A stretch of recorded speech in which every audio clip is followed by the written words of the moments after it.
Shruti Smriti Purananam Alayam Karunalayam Namami Bhagavat Padam Shankaram Loka Shankaram.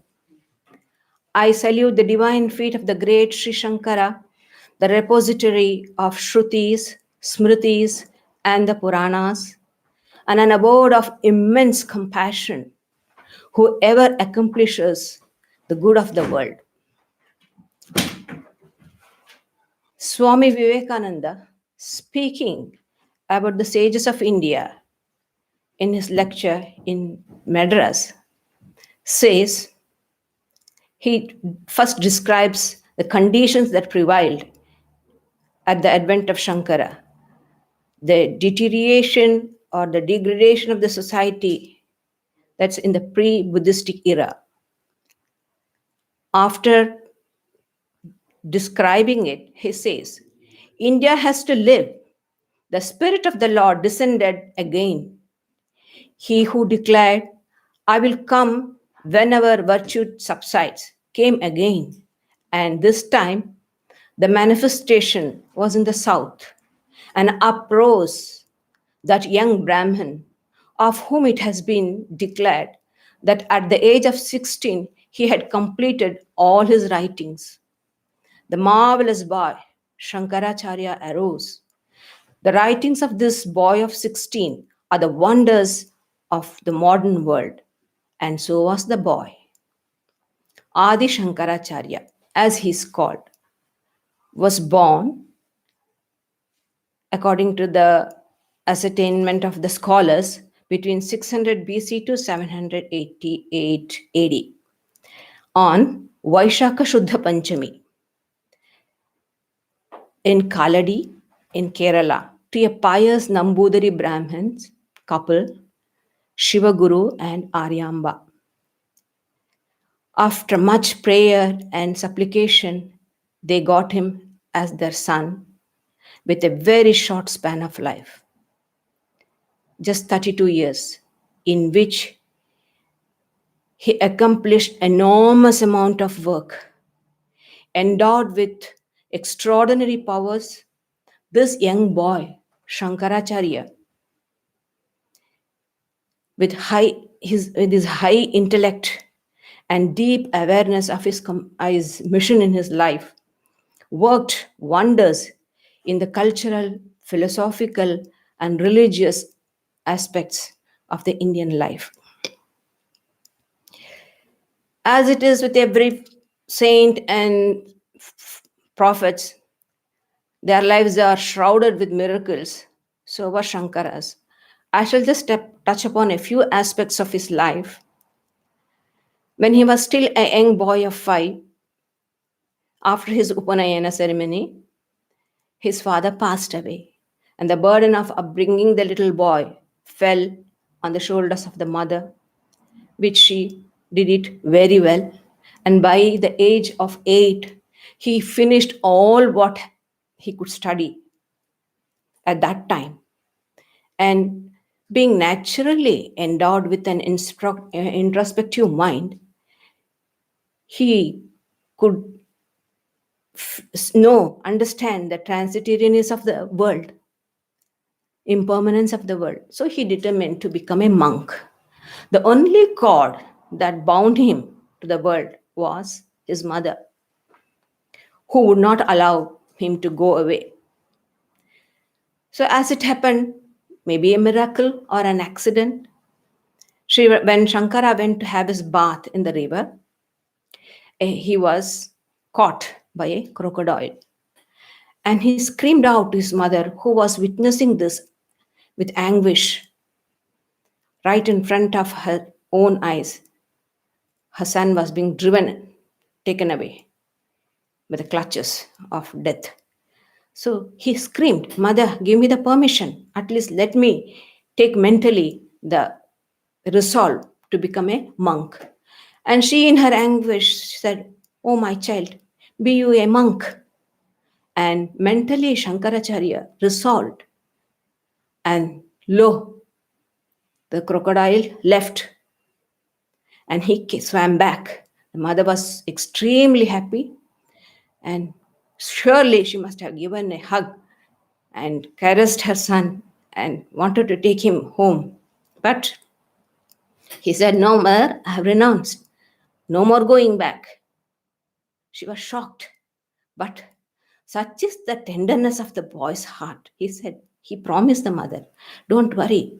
At the end, I will come and do whatever is needed for you." And he kept up his promise. And at the age, such a tender age of 8 or 9, he left in search of the Guru. At that time, Govinda Bhagavad Pada was living in a cave on the banks of Narmada.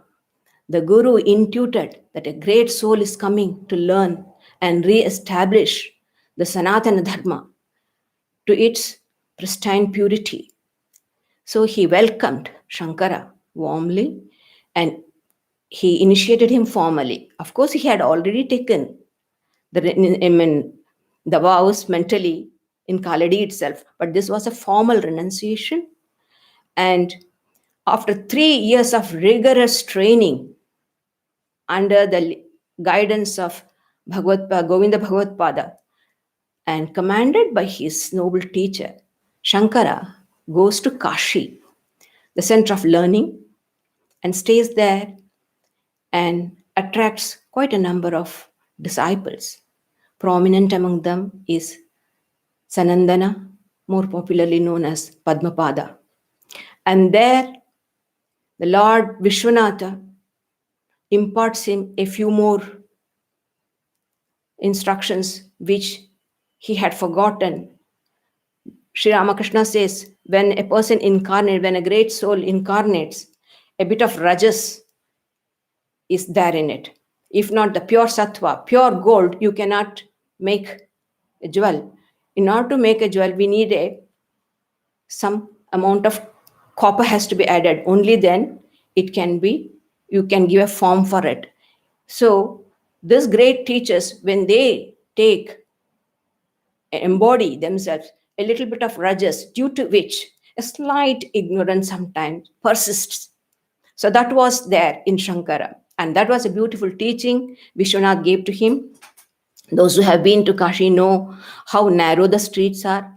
One day, Sankaracharya with his disciples was going to have a dip in the Ganges, and he saw a Chandala, an outcast, coming in the opposite direction with 4 dogs and a heap of meat on his shoulder. So just with this kamandalu in his left hand, Shankara says, "Go aside. You outcast, go aside." Then something wonderful happens.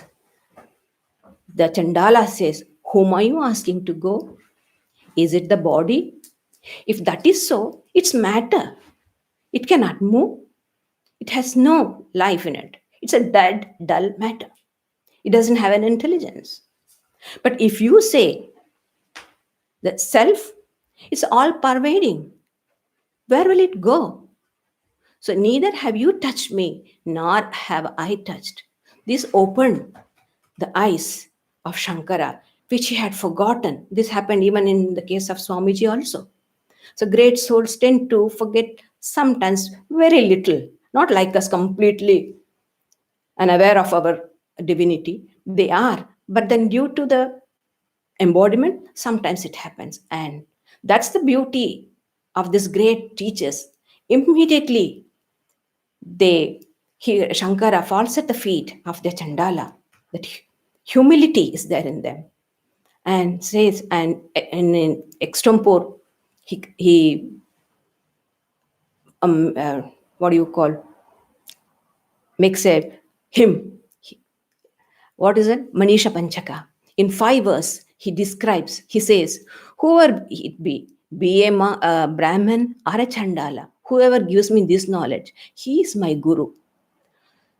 After the blessings from Vishwanath, through his guidance, Shankara goes to Badri.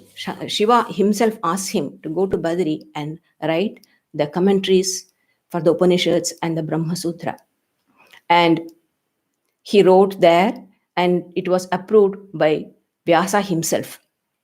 Then he started traveling on foot towards the plains, and came to Mahishmati and had a debate with a renowned scholar of Purvamimamsa called Mandana Mishra. He defeated him in the debate and brought him under his fold. I gave him sannyasa and named him Sureshwaracharya. During his sojourn, he made many more disciples. Noted among them is Totakacharya and Hastamalakacharya.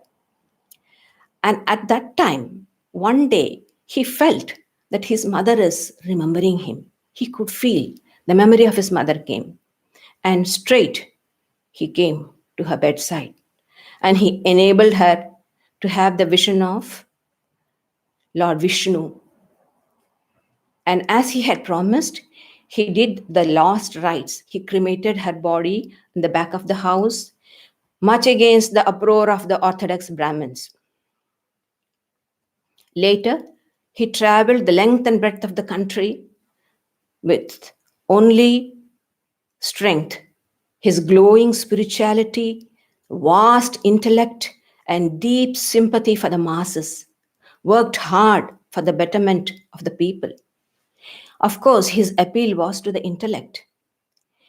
He is remembered even to this day by both the intellectuals and the simple flock. Just as his philosophical works have enriched the knowledge, so has his devotional hymns captivated the hearts of common people. He established 4 monasteries in the 4 corners of the country. Sharada Mutt at Sringeri under Sureshwaracharya, Kalika Mutt at Dwarka under Hastamalakacharya, Jyotirmutt at Bhadri under Totakacharya, and Govardhan Mutt at Puri under Padmapadacharya. Later, still, he established 10 denominations of monks: Giri, Puri, Parvata, Bharati, Saraswati, and goes on. 10.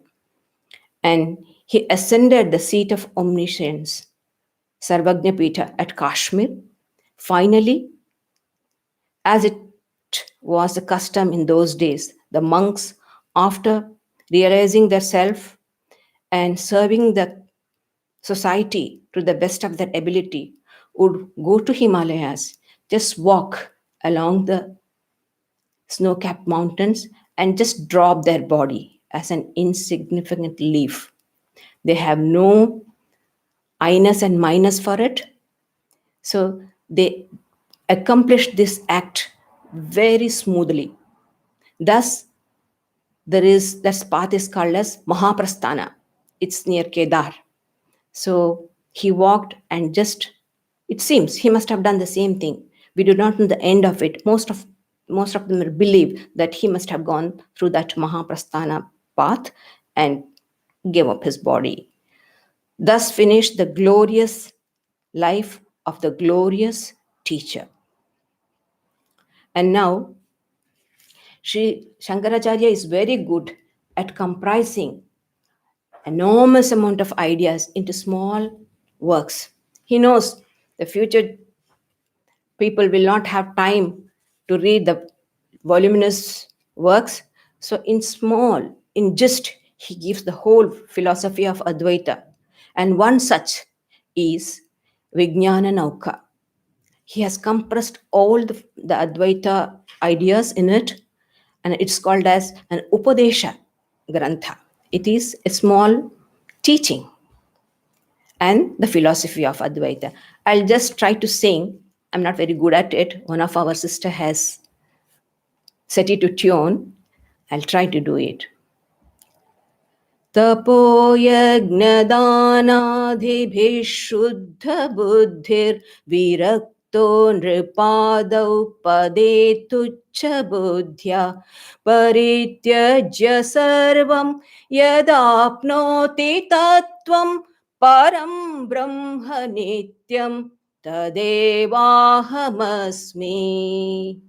दयालुं गुरुं ब्रह्मनिष्ठं प्रशान्तं समाराध्य भक्त्या भक्त्या विचार्य स्वरूपं यदाप्नोति तत्त्वं निदिध्यास्य विद्वान् परं ब्रह्म नित्यं तदेवाहमस्मि यदानन्दरूपं प्रकाशस्वरूपं निरस्थप्रपञ्चं परिच्छेदशून्यम् अहं ब्रह्मवृत्त्यैकगम्यं तुरीयं परं ब्रह्म नित्यं तदेवाहमस्मि यदज्ञानतो भाति विश्वं समस्तं विनष्टं च सद्यो यदात्मप्रबोधे मनोवागतीतं विशुद्धं विमुक्तं परं ब्रह्म नित्यं तदेवाहमस्मि निषेधे कृते नेति नेतीति वाक्यै समाधिस्थितानां यदा भाति पूर्णम् अवस्थात्रयातीतम् अद्वैतमेकं परं ब्रह्म नित्यं तदेवाहमस्मि यदानन्दलेशै समानन्दि विश्वं यदा भाति सत्त्वे सदा भाति सर्वं यदा लोचिते हेयम् अन्यत् समस्तं परं ब्रह्म नित्यं तदेवाहमस्मि अनन्तं विभुं सर्वयोनिं निरीहं शिवं सङ्गहीनं यदोङ्कारगम्यं निराकारमत्युज्ज्वलं मृत्युहीनं परं ब्रह्म नित्यं तदेवाहमस्मि यदानन्दसिन्धौ निमग्नः पुमान् स्यात् अविद्याविलासत् समस्तप्रपञ्चः तदा न स्फुरन्त्यद्भुतं यन्निमित्तं परं ब्रह्म नित्यं तदेवाहमस्मि स्वरूपानुसन्धानरूपं स्तुतिं यः पठेदादराद्भक्तिभावो मनुष्यः शृणोति हवा नित्यम् उद्युक्तचित्ता भवेद्विष्णुरत्रैव वेदप्रमाणात् भवेद्विष्णुरत्रैव वेदप्रमाणात् परं ब्रह्म नित्यं तदेवाहमस्मि. The entire gamut of spiritual experience of the Advaita has been fitted in the small hymn. The first stanza says, by performing austerities, sacrifice, charity, and the like means the study of scriptures, upasana of Saguna Brahma, everything is included.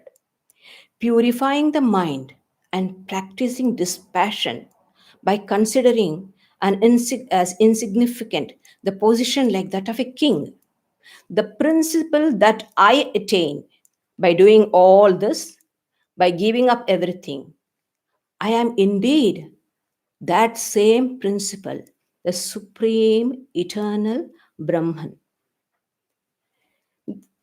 We read in the Bhagavad Gita, in the 18th chapter, Shri Krishna says, Yagna dana tapak karma natyajyam. Yagna, dana, and tapa. This should not be given up. Not only that, it has to be practiced. Why? These are purifying agents. They purify us.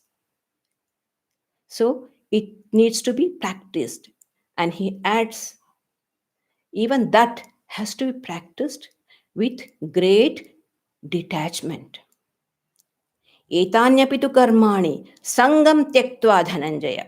You have to give up attachment to the fruits of this. So, yajna, dana, tapa, or tapa, yajna, dana. These are very important. But in Advaita Vedanta, whatever spiritual practices you think you are doing, they are negative in function. For the realization of Brahman, no effort is needed because it's self existent reality. Only the effort is needed to overcome the ignorance or the superimpositions we have put on the reality. This is the sadhana in Advaita Vedanta. It's of negative function. So, what does Shankaracharya mean by tapas? Tapas means manasascha indriyanam cha haikagram parama tapaha.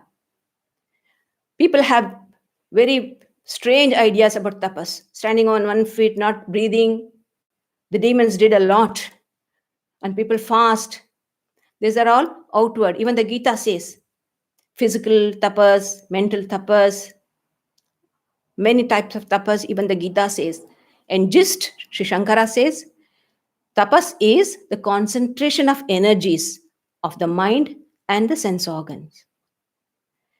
It is known as supreme tapas, tranquilization of the outward and inward senses. Why? Because that is the means for the attainment of Brahman. Next is yajna.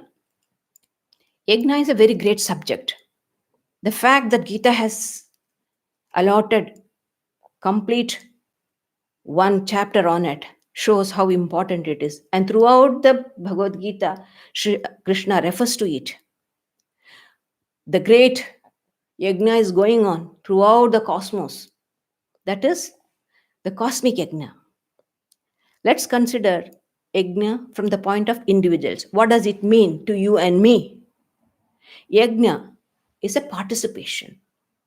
And what actually is important is the essential point in the participation is non-retention, not holding back. You see, the universal life is providing everything for our sustenance. And we take it, we have no other alternate. We have to take it to survive. But while taking, we need to consider through greed, we appropriate. Ranganathan Maharaj used to say, there's enough for the need of man in the world. The cosmic life is providing for everybody's need, but there is not sufficient for the greed of the man. In the Bhagavad Gita, he says, Yagna Chakra, the Lord himself, Evam Pravartitam Chakram, Nanu Vartyati Hayaha, Aghayurindriya Ramo. That means he who does not follow this wheel of Yagna Chakra is sinful, sensual, and lives in vain. 2 points are important in considering the yajna aspect. What is it? Self-awareness and selflessness. These are the 2 factors which convert our ordinary secular activities into spiritual discipline. Krishna says, Yagnarthat karmanonyatra lokoyam karma bandhanaha tadhartam karma kaunteya mukta sangha samachara. The world becomes a source of bondage only when work is done not as an yajna. So self-awareness and selflessness is important in this yajna. Charity. Charity is the one way to understand how attached we are. Hard-earned dollars. It's not easy to spare. So to the extent one is able to do charity, to that extent one can understand how detached the person. Yesterday only we were talking about Bill Gates. How wonderful. He found satisfaction only when he shared his enormous wealth. So that should be. But generally, as it mankind in general are not so charitable. Because as Swami Ranganathananda used to say, gene is selfish. Unselfishness comes from the spiritual aspect of our personality. But gene is always selfish. It is the nature of man to hoard, to accumulate. My great grandchildren can eat. So that's how it is. There's a story in Brihadaranyaka Upanishad. The demons, the gods, and humans are all the siblings of Prajapati. So each race deputed a person to Prajapati to go and learn so that in turn they'll come and teach them. So God, man, and demon went to Prajapati, stayed there for a while, and wanted to learn. So before learning anything, you need to do austerities. When we do austerities, we understand where our faults are, where our weaknesses. So all the three understood their weaknesses. So they went and asked for instruction. And the Prajapati gave them in one syllable, da. And the god thought, he is asking me to put restraint, because gods indulge a lot. In Swarga, in Hindu mythologies, you can see how gods indulge in sense pleasures. So he thought, so God is asking, Prajapati is asking him to practice the means Dhamma. Then when Prajapati asked, did you understand what I meant? Yes, you have asked me to practice self-control. Dhamma means self-control. Good, you have understood rightly. Then came man and asked for the instruction, and the Prajapati gave the same syllable, da. Did you understand what I said? Yes, master. You have asked me to do charity, dana. So dana also it starts from the. Good, right. You have understood rightly. Go. Because he is prone to accumulating, hoarding, retaining things. So he thought that Prajapati is asking me to do charity, to share. And finally, the demon came, and after prostrating with all humility, asked for instruction. And the Prajapati gave the same syllable, da, and asked, did you understand? Yes, I have understood. You're asking us to be more compassionate, because demons are prone to injuring people, wickedness, torturing, prone to violence. So he thought that Prajapati is asking him to be compassionate. So these are all. This is how our teachers teach. Don't be indulgent. Don't be hoarding, and don't be violent. Have a restraint, and be compassionate, be giving. So these are the instructions through which we attain Shuddha Buddhi. Our minds become pure, because selflessness, attachment, doership, enjoyership, these constitute the dirt or impurity of the mind. Impurity doesn't mean anything else. The strong egoness, I will do this, I will achieve, I will enjoy. This is the ignorance and evil, or the impurity of the mind. When through all this practice, done with enthusiasm and joy, not sad about sharing like Nachiketa's father, not like that. Happy to share, happy to go through all these ordeals, we attain purity of mind. When purity of mind is attained, how do we know that we have pure mind? First thing is, the mind gets the capacity to evaluate things which it sees. It will not underestimate it or overestimate it. It can gauge what it sees. Such a mind will understand even the position of a king is worthless. Nothing. Only that mind will tell, not an impure mind. A mind attached to senses will say, how wonderful, if I be a king, I can enjoy. That's the only. Doesn't understand the responsibilities behind the king. So when I have this pure mind, I can evaluate the things that I see and give them proper place. And then other thing is the Dhruva Smriti. The memory becomes firm. unshaken memory. The purity, the real nature of our self is made known because the mind has become transparent. So, after doing all this, I come to a realization what? That I am supreme eternal Brahman. Even before I was that, even in at the time of my ignorance, my identification with the world, I was nothing but supreme eternal Brahman. But I was not aware of it. By all this means, I am only recognizing the already existing state. This is what is we attain. Then the next step, he says, how do we do it? So there must be a series of course. That somebody should be there. The Upanishads are there to teach us, but we need a living person to guide us. So that is why we go to a guru. By performing, worshipping, by properly worshipping with devotion, the guru who is compassionate, tranquil, and who is established in Brahman. That's a person who is established or has had some knowledge of higher reality. And do what? We go, inquire, we prostrate, serve the Guru. Pariprashnena sevaya. We ask question pertaining to our spiritual life. We start discussing things higher, inquiring into the nature of our true self. How do we do that? We start analyzing what is this?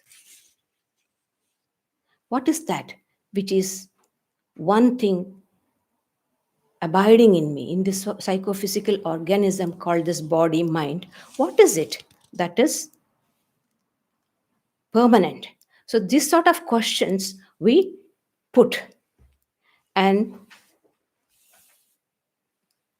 what truth we learn through nididhyasa, it means contemplation. The only spiritual practice apart from the other negative aspects of spirituality, Shravana, Manana, Nididhyasana. These are the three things. We need to hear about the truth. And this truth is spoken only in the Upanishad. And sometimes the Upanishad says, Upanishadam Purusha. The Purusha who is spoken of in the Upanishads. So we need to, Shravana means you can even studies or hearing, both it implies. If you can't get a person, you can study the scriptures. So, and manana, reflection, deep reflection, and nididhyasana, contemplation. When we contemplate, when the mind is sufficiently pure, a pure mind radiates the truth.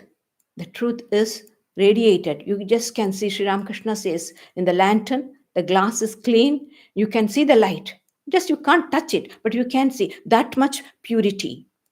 Then the principle which I understand is nothing but the same principle which I was already there. That is Supreme Eternal Brahman. Then the third. Yadananda Rupam, Prakashaswaram, the third one. That which is of the nature of bliss and light, in which the universe is rejected, which is free from limitations, which is transcendental reality, which can be attained by the mental state in the form of I am Brahman. I am indeed that supreme eternal Brahman. Bliss, blissful and luminous. So, bliss and luminosity is the very nature of the Atman. When an aspirant is able to eliminate all the adjuncts that are superimposed on him or her, then we experience our true nature. That is a state where the world of name and form is completely erased. Why? Why does it happen? Because the mind is purified, the mind is almost eliminated. It's a state of no mind. And so, the world is in mind. The world appears in mind because space and time are in mind.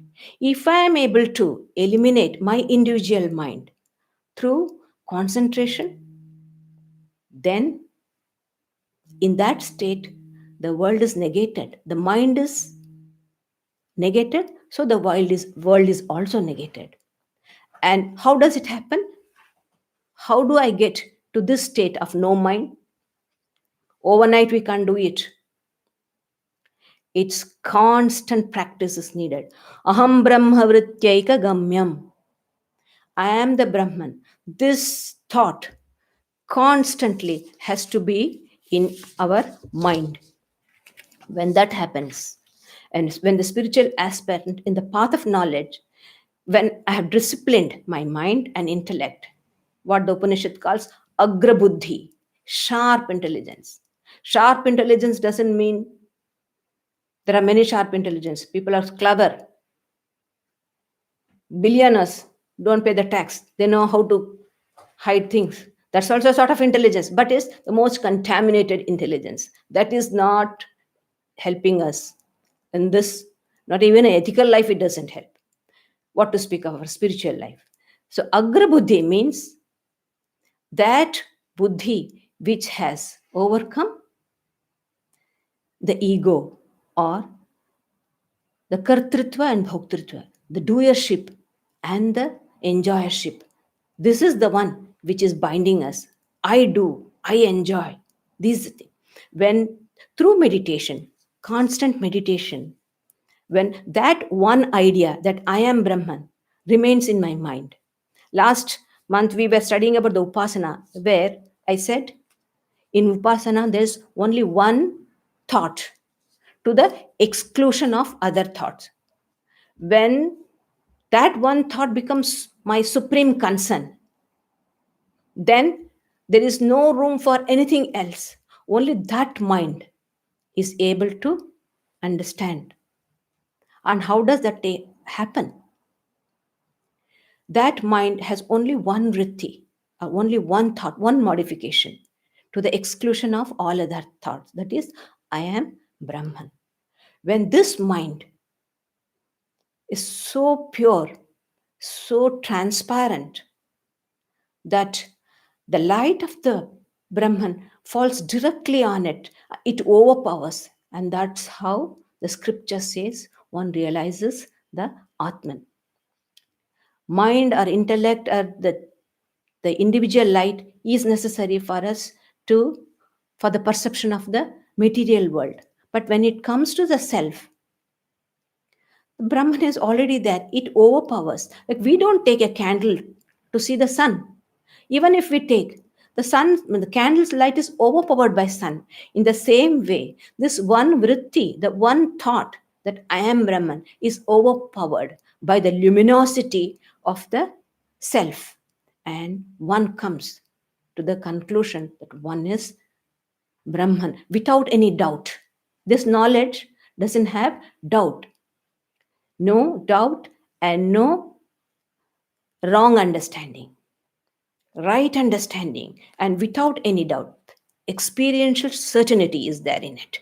This is through this type of thought one realizes the Atman. And here he says, I told you the world exists in the mind. He says, due to ignorance of which the entire universe appears and gets destroyed. He said, Yadagnanato bhati vishwam samastam vinashtam cha sadhyo yadatma prabhude. When the Atman is realized, the ignorance disappears completely. It's destroyed immediately.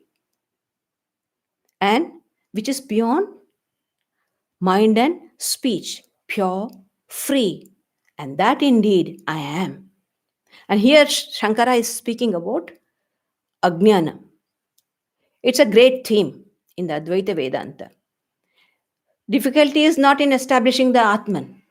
because it's self existing.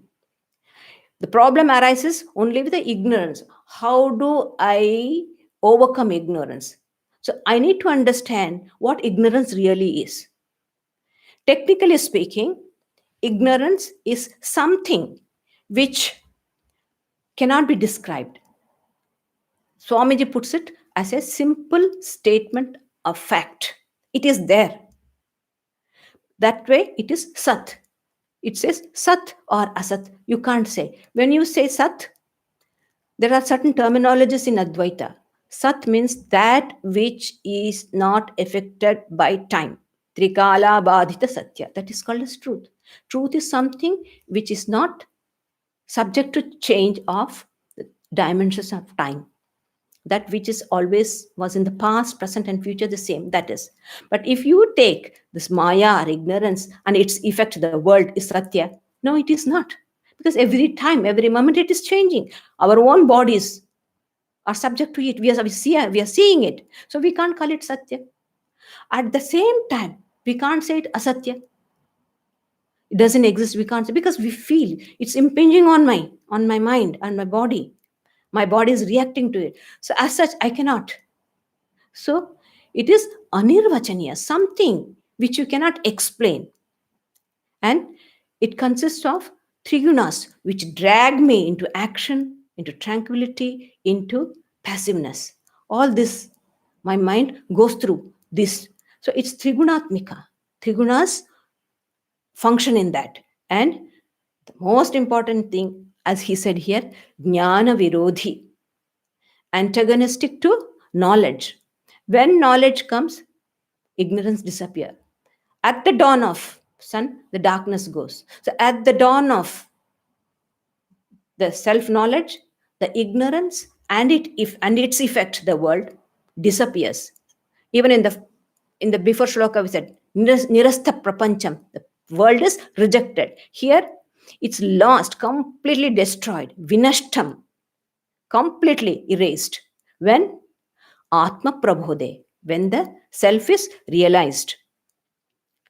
And then Manovagatitam, it is beyond mind and speech. Vishuddham, pure. How? Because Atman is simple. It's the only thing that is simple. Everything is compound. And anything that is compound has to undergo this change called decomposition. So Atman is free because it is always there, because there is nothing such a thing called as decomposition. It's eternally pure because it is singular.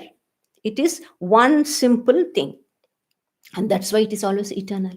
And that eternal is my true self.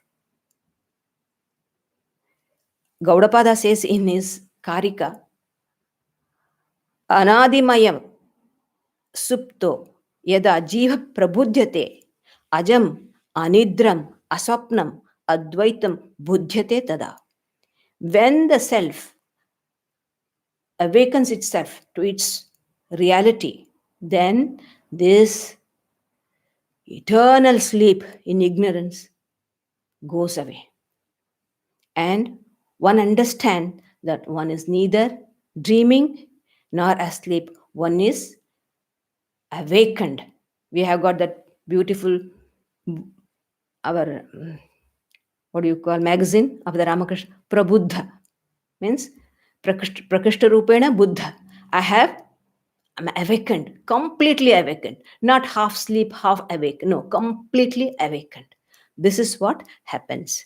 And I realize that I am that supreme Brahman.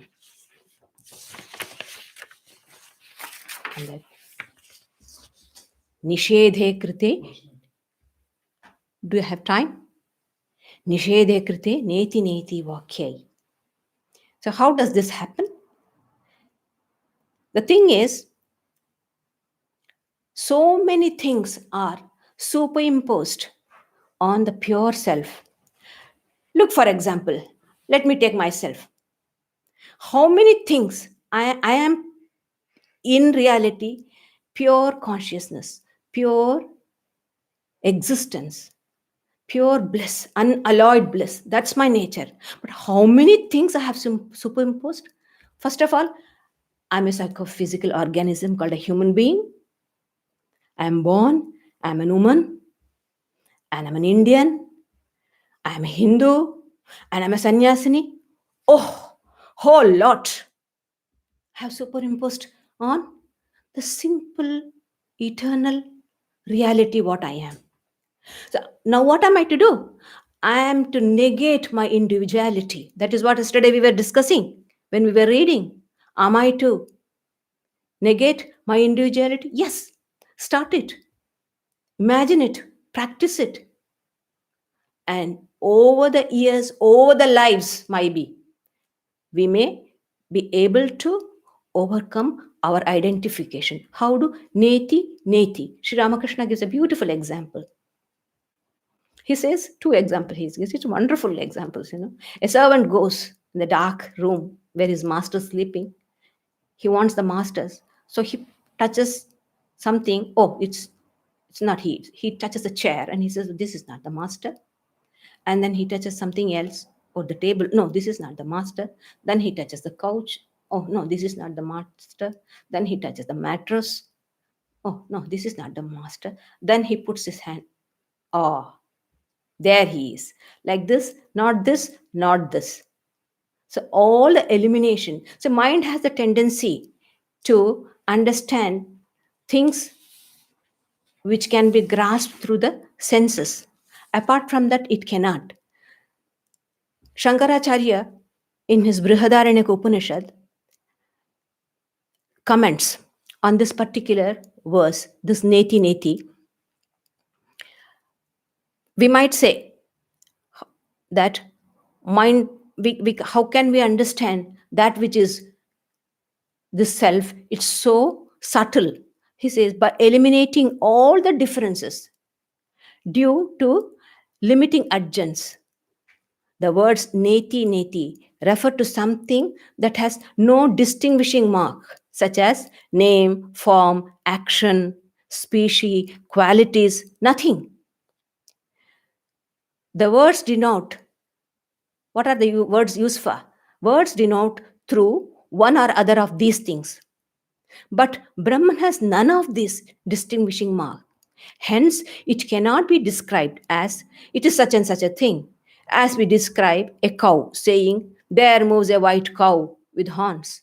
So you cannot make that, you cannot point out the finger. When, however, we wish to describe, the mind doesn't want to accept it. Still, we probe into it. When we try to describe its true nature, free from all differences due to the limiting agents, then it is an utter impossibility. It's impossible to discriminate, to distinguish, or to point out, to describe it. And then what happens? It's impossible. So there's only one way to describe it, that is as not this, not this. But eliminating all possible specification of that, one may know even of space and time. No, even that falls short. When all this is removed, one realizes one's identity with Brahman, which is homogeneous, is pure intelligence, and without interior and exterior. Therefore, the two negative particles in not this, not this, just as we just can't say not this, not this, not this, it's mentioned, are used in all inclusive manner. So when one experiences this Advaitic vision, some totality, there is nothing such as thing called as in and out. See, he said, Samadhistitanam yadabhati purnam, the full. There is no subject object. For the understanding sake, I might say the self within me is Atman, the world around, the whole world and everything is Brahman, I can say.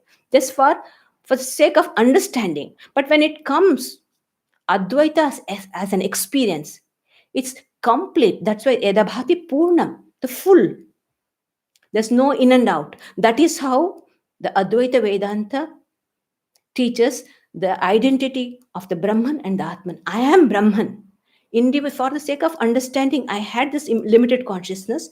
I am an individual Atman. No, it breaks when Advaita in its experience, it's always no subject object difference, a homogeneous experience.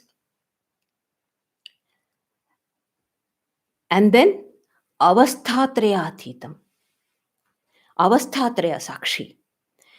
This is the common experience that all of us go through.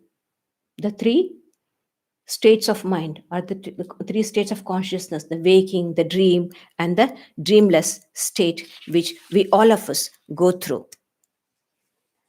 In the waking state, we are aware of the universe. In dream, the mind itself manipulates. It itself becomes the subject and the object. And in deep sleep, the mind ceases to function. But the mind has not been completely eliminated. It goes into a seed form. But behind all these three, there is one witnessing self that is called as avastha trayatitam, that which is beyond, who gives the report of all the three other experiences in the different states. It is a methodology the Advaita Vedanta prescribes for us to understand the non-dual reality of our true self. And when we realize that, we know that I am indeed that supreme Brahman. 1 minute. One more. Okay. I won't be really doing justice to this wonderful hymn, but quickly I'll finish. He says, even by little of which bliss the entire universe rejoices, in which the luminous existence, all is revealed always, contemplating on which everything else becomes insignificant. See, Sri Ramakrishna says, the merchants store all their crops in the granary, and they're afraid the rats will eat. So what they do, they take the puffed rice. They mix jaggery and the things, nice fragrant aromatic ghee and that, and they just put it around the granary outside. So the rats, crunchy, crispy thing, they start eating, and they don't go into the search of the crops which is in the granary. Same thing happens here. Mahamaya, the Maya, just gives us a little bit of joy. That is, the bliss of the Atman is trickling through the intellect, mind, and the senses. By the time it comes to the senses, it must be a lesha. Lesha is a small drop of bliss. With that, the whole universe is mad. Nations rob nations because of this little bit of bliss. And Shankara is telling you, you are the heir to this infinite bliss. Don't take your begging bowl to the doors of senses. You are Rajarajeshwar. You are the child of God. Swamiji said, heirs of immortal bliss. Amritasya putra, this Upanishad say. So why should we go take our begging bowl to the doors of senses? A little bit joy coming from seeing, little joy coming from touching, little joy coming from eating. All this.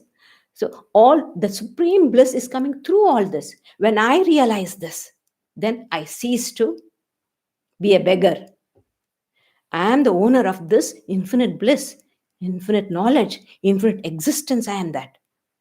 And knowing which, edalochite, when we think of this wonderful nature of us, even everything becomes heyam, worthless. The Gita says, yam labdhva chaparam labham manyate nadhikam tatah. Nothing is great.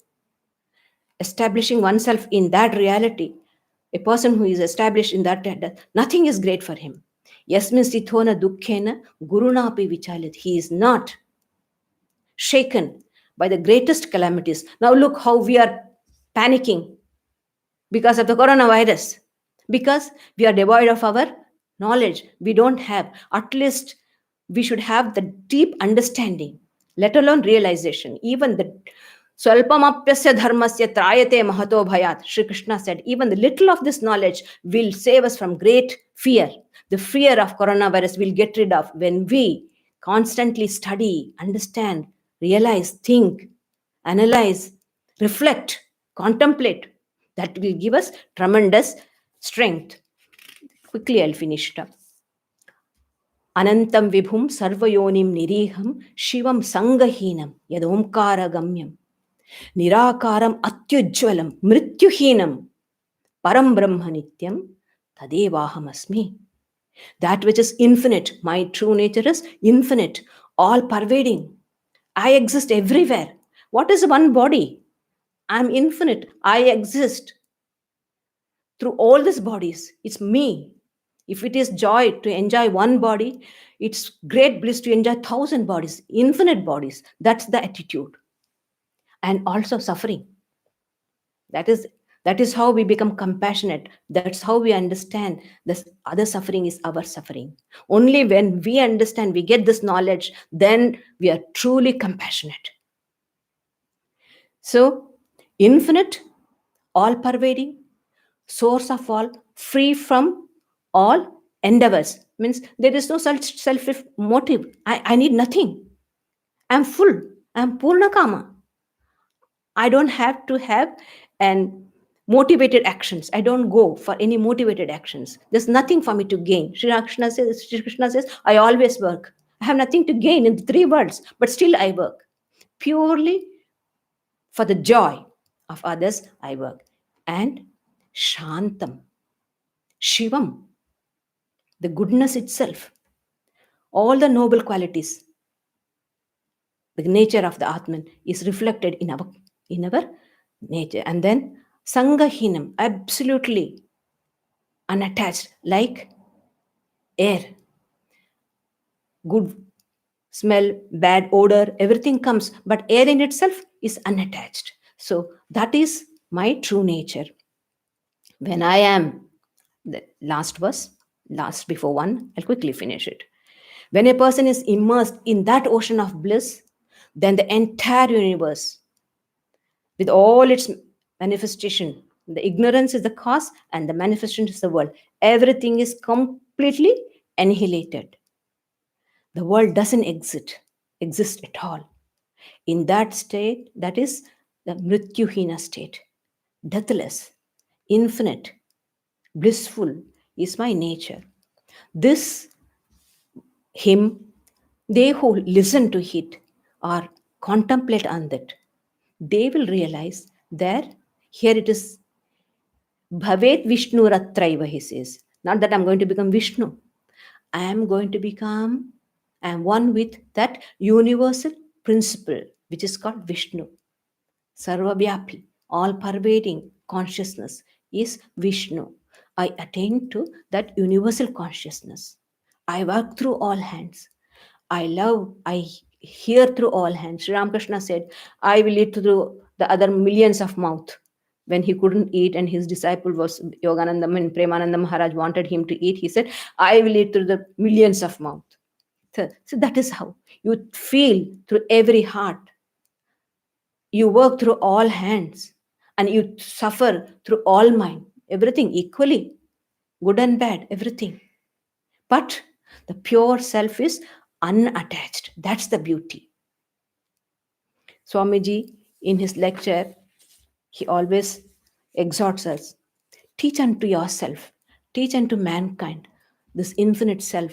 See how glory will come, power will come, goodness will come, purity will come, everything that is excellent will come when this soul is roused to its self-conscious activities. Namaste.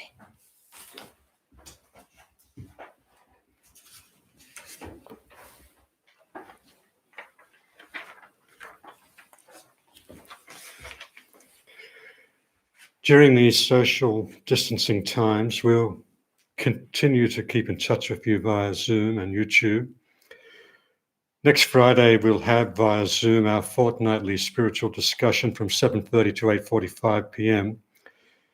To receive an invitation and link for the discussion, you're welcome to join our Friday night discussion group. Of course, if you've already been receiving invitations, you are added to our group. But to join, just email us on admin.saradavedanta.org, admin.saradavedanta.org.